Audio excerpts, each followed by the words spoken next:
it chapter by chapter, one bite at a time. So many adventures and mountains we can climb. Take it word for word, line by line, one bite at a time.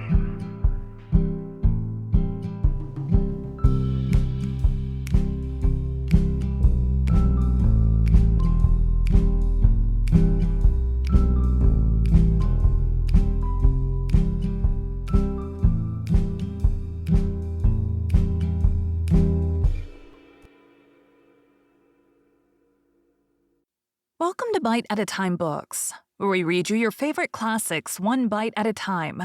My name is Bree Carlile, and I love to read, and wanted to share my passion with listeners like you. If you want to know what's coming next and vote on upcoming books, sign up for our newsletter at biteatatimebooks.com. You'll also find our new t-shirts in the shop, including podcast shirts and quote shirts from your favorite classic novels. Be sure to follow my show on your favorite podcast platform so you get all the new episodes.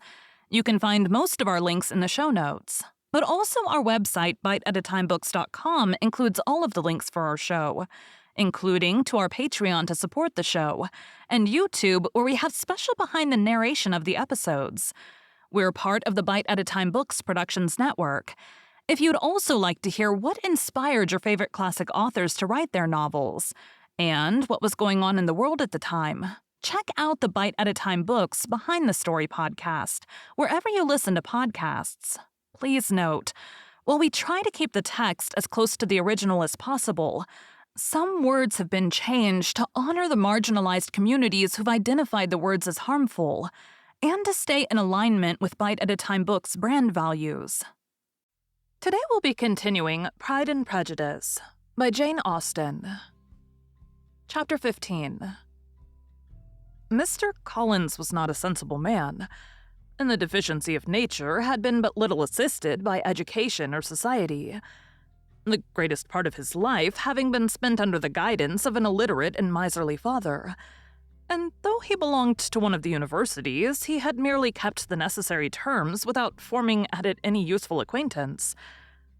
The subjection in which his father had brought him up had given him originally great humility of manner, but it was now a good deal counteracted by the self-conceit of a weak head, living in retirement, and the consequential feelings of early and unexpected prosperity.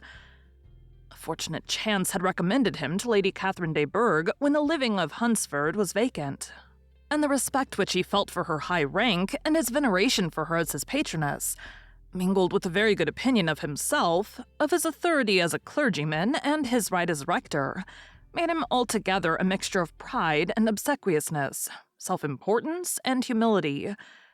Having now a good house and a very sufficient income, he intended to marry, and in seeking a reconciliation with the Longbourn family, he had a wife in view, as he meant to choose one of the daughters, if he found them as handsome and amiable as they were represented by common report. This was his plan of amends, of atonement for inheriting their father's estate, and he thought it an excellent one, full of eligibility and suitableness, and excessively generous and disinterested on his own part. His plan did not vary on seeing them. Miss Bennet's lovely face confirmed his views, and established all his strictest notions of what was due to seniority, and for the first evening she was his settled choice. The next morning, however, made an alteration, for in a quarter of an hour's tete-a-tete with Mrs. Bennet before breakfast, a conversation beginning with his parsonage house and leading naturally to the avowal of his hopes that a mistress for it might be found at Longbourn, produced from her, amid very complacent smiles and general encouragement, a caution against the very Jane he had fixed on. As to her younger daughters, she could not take upon her to say. She could not positively answer, but she did not know of any prepossession. Her eldest daughter she must just mention. She felt it incumbent on her to hint was likely to be very soon engaged. Mr. Collins had only to change from Jane to Elizabeth, and it was soon done. Done while Mrs. Bennet was stirring the fire. Elizabeth, equally next to Jane in birth and beauty, succeeded her, of course. Mrs. Bennet treasured up the hint and trusted that she might soon have 2 daughters married, and the man whom she could not bear to speak of the day before was now high in her good graces. Lydia's intention of walking to Meryton was not forgotten. Every sister except Mary agreed to go with her, and Mr. Collins was to attend them at the request of Mr. Bennet, who was most anxious to get rid of him and have his library to himself, for thither Mr. Collins had followed him after breakfast, and there he would continue, nominally engaged with one of the largest folios in the collection, but really talking to Mr. Bennet with little cessation, of his house and garden at Hunsford. Such doings discomposed Mr. Bennet exceedingly. In his library he had been always sure of leisure and tranquillity, and though prepared, as he told Elizabeth, to meet with folly and conceit in every other room in the house, he was used to be free from them there. His civility, therefore, was most prompt in inviting Mr. Collins to join his daughters in their walk, and Mr. Collins, being in fact much better fitted for a walker than a reader, was extremely well pleased to close his large book and go. In pompous nothings on his side and civil assents on that of his cousins, their time passed till they entered Meryton. The attention of the younger ones was then no longer to be gained by him. Their eyes were immediately wandering up the street in quest of the officers, and nothing less than a very smart bonnet indeed, or a really new muslin in a shop window, could recall them. But the attention of every lady was soon caught by a young man, whom they had never seen before, of most gentlemanlike appearance, walking with an officer on the other side of the way. The officer was the very Mr. Denny, concerning whose return from London Lydia came to inquire, and he bowed as they passed. All were struck with the stranger's air. All wondered who he could be, and Kitty and Lydia determined, if possible, to find out, led the way across the street under the pretense of wanting something in an opposite shop, and fortunately had just gained the pavement when the 2 gentlemen, turning back, had reached the same spot. Mr. Denny addressed them directly, and entreated permission to introduce his friend, Mr. Wickham, who had returned with him the day before from town, and he was happy to say, had accepted a commission in their corps. This was exactly as it should be, for the young man wanted only regimentals to make him completely charming. His appearance was greatly in his favor. He had all the best parts of beauty, a fine countenance, a good figure, and very pleasing address. The introduction was followed up on his side by a happy readiness of conversation, a readiness at the same time perfectly correct and unassuming, and the whole party were still standing and talking together very agreeably when the sound of horses drew their notice, and Darcy and Bingley were seen riding down the street. On distinguishing the ladies of the group, the 2 gentlemen came directly towards them, and began the usual civilities. Bingley was the principal spokesman, and Miss Bennet the principal object. He was then, he said, on his way to Longbourn on purpose to inquire after her. Mr. Darcy corroborated it with a bow, and was beginning to determine not to fix his eyes on Elizabeth, when they were suddenly arrested by the sight of the stranger. And Elizabeth, happening to see the countenance of both as they looked at each other, was all astonishment at the effect of the meeting.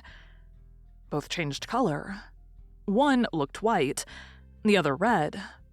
Mr. Wickham, after a few moments, touched his hat, a salutation which Mr. Darcy just deigned to return. What could be the meaning of it? It was impossible to imagine. It was impossible not to long to know. In another minute, Mr. Bingley, but without seeming to have noticed what passed, took leave and rode on with his friend. Mr. Denny and Mr. Wickham walked with the young ladies to the door of Mr. Phillips's house, and then made their bows in spite of Miss Lydia's pressing entreaties that they would come in, and even in spite of Mrs. Phillips throwing up the parlor window and loudly seconding the invitation. Mrs. Phillips was always glad to see her nieces, and the 2 eldest, from their recent absence, were particularly welcome, and she was eagerly expressing her surprise at their sudden return home, which, as their own carriage had not fetched them, she should have known nothing about if she had not happened to see Mr. Jones's shop-boy in the street, who had told her that they were not to send any more drafts to Netherfield, because the Miss Bennets were come away, when her civility was claimed towards Mr. Collins by Jane's introduction of him. She received him with her very best politeness, which he returned with as much more, apologizing for his intrusion without any previous acquaintance with her. which he could not help flattering himself. However, might be justified by his relationship to the young ladies who introduced him to her notice. Mrs. Phillips was quite awed by such an excess of good breeding. But her contemplation of one stranger was soon put an end to by exclamations and inquiries about the other, of whom, however, she could only tell her nieces what they already knew, that Mr. Denny had brought him from London, and that he was to have a lieutenant's commission in the Shire. She had been watching him the last hour, she said, as he walked up and down the street, and had Mr. Wickham appeared, Kitty and Lydia would certainly have continued the occupation. But unluckily, no one passed the windows now except a few of the officers, who, in comparison with the stranger, were become stupid, disagreeable fellows. Some of them were to dine with the Phillipses the next day, and their aunt promised to make her husband call on Mr. Wickham and give him an invitation also, if the family from Longbourn would come in the evening. This was agreed to, and Mrs. Phillips protested that they would have a nice, comfortable, noisy game of lottery tickets and a little bit of hot supper afterwards. The prospect of such delights was very cheering, and they parted in mutual good spirits. Mr. Collins repeated his apologies in quitting the room, and was assured with unwearying civility that they were perfectly needless. As they walked home, Elizabeth related to Jane what she had seen pass between the two gentlemen. But though Jane would have defended either or both had they appeared to be wrong, she could no more explain such behavior than her sister. Mr. Collins, on his return, highly gratified Mrs. Bennet by admiring Mrs. Phillips's manners and politeness. He protested that except Lady Catherine and her daughter, he had never seen a more elegant woman, for she had not only received him with the utmost civility, but had even pointedly included him in her invitation for the next evening, although utterly unknown to her before. Something he supposed might be attributed to his connection with them, but yet he had never met with so much attention in the whole course of his life. Thank you for joining Bite at a Time Books today, while we read a bite of one of your favorite classics. Again, my name is Bree Carlile, and I hope you come back tomorrow for the next bite of Pride and Prejudice. Don't forget to sign up for our newsletter at biteatatimebooks.com and check out the shop.